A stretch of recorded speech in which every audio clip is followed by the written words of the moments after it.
Goonda cinema అది 83 end 1983 ఎండ్లో అనుకుంటా బహుశా నాకు ఇంకా అప్పుడు చరణ్ పుట్టలేదు. ఒక ట్రైన్ కింద నేను హ్యాంగ్ అవుతూ ఆ రాడ్ పట్టుకుని క్రాల్ అవుతూ పాకుతూ వెళుతూ ఉంటే రన్నింగ్ ట్రైన్లో ఒక 30-35 కిలోమీటర్ స్పీడ్లో వెళ్తుంటే కెమెరాలు 4 పక్కల ఫిక్స్ చేసేసారు.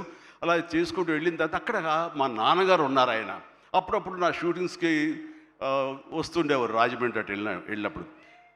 ఆయన చూసిన తర్వాత ఎందుకో కడుతారు, ఏ డూపో లోపల పడుకుంటాడేమో అనుకుంటే నేనే పడుకునేసరికి నాన్న కంగారు పడ్డారు. ఒక 2 కిలోమీటర్ల తర్వాత బండి ఆగింది. అక్కడి నుంచి మళ్ళీ తిరిగి వెనక్కి వచ్చేసరికి నాన్న కంగారుగా, ఇంత కష్టం పడాలా నువ్వు, ఇలా చెయ్యాలా, ఇలాంటి షార్ట్లు డూప్లు ఉంటారు కదా, నువ్వెందుకు వెళ్ళాలి, ట్రైన్ కింద నువ్వు దూరటం ఏంటి, వెళ్ళటం ఏంటి, ఒక 3 ఇంచెస్ కిందకి వెళ్తే కంకర్రాళ్ళు తగులుతుండే కదా, ఏమైపోతావు అని చెప్పేసరికి, నాన్న ఇలాంటి చేయకపోతే కనుక మరి నా అభిమానులు ఎలాగా ఆనందపడతారు, వాళ్ళని అలరించడం కోసం నేను చెయ్యాలి, మీరు ఇలాంటివి చెప్పి నన్ను డిసప్పాయింట్ చేయకండి, మీకు తెలియదు, ఊరుకోండి, ఏం పర్లేదు, ఏం కాదు, అన్ని రకం జాగ్రత్తగా ఉన్నాం కదా అంటే, ఇప్పుడున్నంత సేఫ్టీ హార్నెస్లు కానీ సేఫ్టీ ప్రికాషన్స్ కానీ ఆ రోజులు లేవు. చేతి బలంతో హ్యాంగ్ అవుతూ వెళ్ళాలి.